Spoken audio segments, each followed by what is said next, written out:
सुरू करतो। जसं सांगितलं की नक्की बोलायचं तरी काय आणि कुठून आणि किती हा एक प्रश्न पडलेला आहे। अनेक दिवस अनेक महिने ते दिघा रेल्वे स्टेशन आपलं तयार असूनही येत आपल्याला दिसत असतं। आपण बघत असतो की अरे ट्रेन कधी येईल, ट्रेन कधी येईल। आणि ह्याच एका आशेने प्रत्येक महिन्यात असं वाटतं की आता तरी उद्घाटन होईल। पण जसं हे स्टेशन कधी सुरू होणार हा प्रश्न आपल्याला पडलेला आहे, तसंच पूर्ण देशाला पण प्रश्न पडलेला आहे की अच्छे दिन कब आएंगे। हे तर आपण खासदार साहेब 8 महिने वाट पाहतो याची की आज उद्घाटन होईल, उद्या उद्घाटन होईल, आज वेळ मिळेल, उद्या वेळ मिळेल। वेळ काही मिळत नाही, उद्घाटन काही होत नाही। पण अच्छे दिन देखील गेल्या 9 वर्षात 10 वर्षात आलेत का? नाही आलेत। प्रत्येकाला वाटत होतं की प्रत्येकाच्या खात्यात 15 लाख रुपये येतील। जुमला जुमला नाही, तुमच्या नाही आले, पण खोकेदारांच्या हातात आलेले आहेत। आलेत ना त्यांच्याकडे, खोकेबाजांकडे आलेले आहेत। म्हणजे अच्छे दिन आपले आले नाहीत, तुमच्या खात्यात 15 लाख दिले, जुमला होता।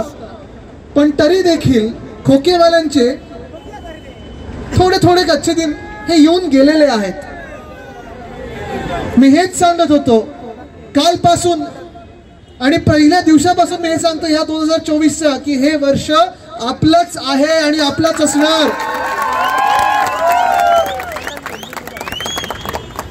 पण आज नक्की ते यायला तरी काय लागलं मला? मी खासदार साहेबांना सांगत होतो की मला जाऊन पाहायचं, नक्की बघायचंय की नक्की काय तिथे असं आहे गुपित की 8 महिने हे रेल्वे स्टेशन तयार होऊन देखील उद्घाटनाला तयार नाहीये।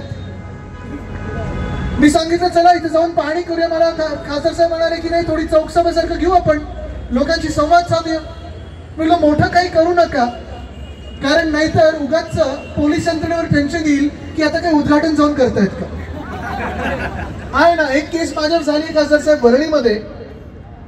विठ्ठलजी आमच्याकडे असंच रेल्वेचंच अर्धा ब्रिज डिलाई रोडचा, आता त्याचं नाव मी डिलाई रोडवरनं डिले रोड केलेला आहे। जो ब्रिज 2021 मध्ये तयार व्हायला पाहिजे होता, 2 वेळा आम्हाला रेल्वेने सांगितलं की आमचा गर्डर चोरीला गेला। की अशी उत्तर येतात। तुम्ही विचार करा, गर्डर म्हणजे हे जे दिसतं ना तुम्हाला, हे आपल्या वरती जे लागले ह्याला गर्डर बोलतात। हे चोरीला जाऊ शकतं का? नाही जाऊ शकत। मग जेव्हा मी रेल्वे मंत्र्यांना भेटलो 2021 मध्ये, त्यांनी मला सांगितलं आदित्य थोडी चूक झाली आमच्याकडून, थोडी वेळ द्या, थोडी संधी द्या। चला 2021 गेलं, 2022 गेलं। मग शेवटी आता नोव्हेंबर मध्ये आम्ही गेलो आणि नारळ फोडला, कारण ब्रिज तयार, पण घटनाबाह्य मुख्यमंत्र्यांना वेळच नाही उद्घाटनासाठी, वेळच नाही। आणि उद्घाटन केल्यानंतर साहजिक आहे केस झाली। पण आज मी सांगू इच्छितो घाबरू नका, इथे काही बंदोबस्ताची गरज नाही, कारण इथे आम्ही घुसून पण उपयोग नाहीये। ट्रेन आम्हाला कोणाला चालवता येत नाही। पण गंमत अशी झाली, जसं आपल्याला ट्रेन चालवता येत नाही, जे आपल्या राज्यात खुर्च्यात बसले आहेत त्यांना सरकार पण चालवता येत नाही। नुसतं एक गोष्ट येते, नाही माहितीये काय,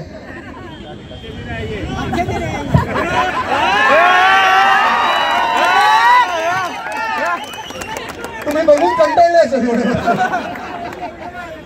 पण हे असं सगळं कसं चालणार? आपलं राज्य जाणार तरी कुठे?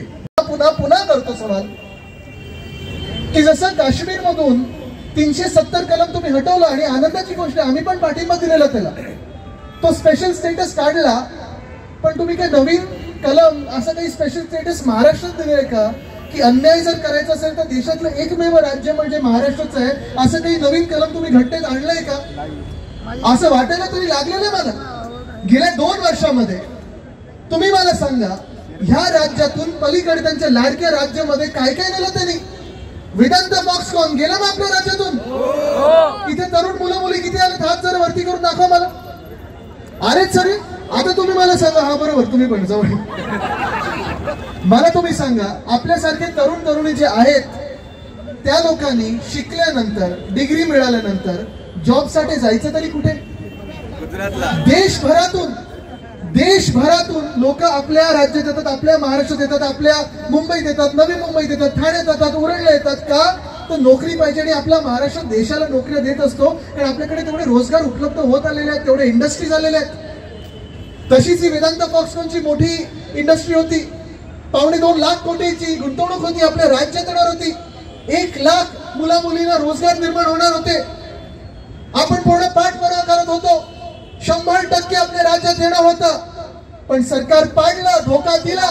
आणि धोका नुसता आपल्याला दिला नाही तर महाराष्ट्राला दिला, कारण ऐन वेळेला जेव्हा सरकार बदललं, सरकार पाडलं, त्या उद्योजकांना सांगितलं माहिती काय, जायचं कुठे, गेले कुठे, गुजरात. गुजरातची काही वेळ नाही, चांगले आनंद आहे. प्रत्येक राज्य आपल्या देशातलं प्रगतीपथावर गेलंच पाहिजे. प्रत्येक राज्याच्या प्रगती होईल तेव्हा आपला देश पुढे जाईल. पण जे आमच्या हक्काचं, जे 100% आपल्या महाराष्ट्रात येणार होतं, ते तुम्ही तिथे खेचून येता ना, त्याचं दुःख मला आहे. 1 लाख लोकांना जर इथे रोजगार उपलब्ध झाला असता, कदाचित आपल्या सर्वांना असेल, अनेक देशातल्या आपल्या आपल्या राज्यातल्या लोकांना इथे रोजगार निर्माण झाला असता. पण इथून वेदांत फॉक्सकॉन गेलं कुठे, गुजरातमध्ये. आणि गुजरातमध्ये गेल्यानंतर तिथे त्यांनी सांगितलं आम्हाला इथे काही परवडणार नाही, आम्हाला उद्योगच बंद करायला लागेल. नुकसान कोणाचं झालं, देशाचं झालं, देशाचं नुकसान झालं.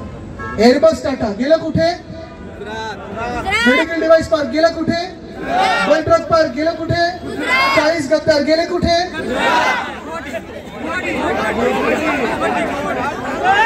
हे तर सोडा, हे तर सोडा, साधी आपली वर्ल्ड कपची फायनल कुठून कुठे नेली त्यांनी. आपल्या मुंबईत झाली असती, महाराष्ट्रात झाली असती, जिंकलो असतो ना आपण.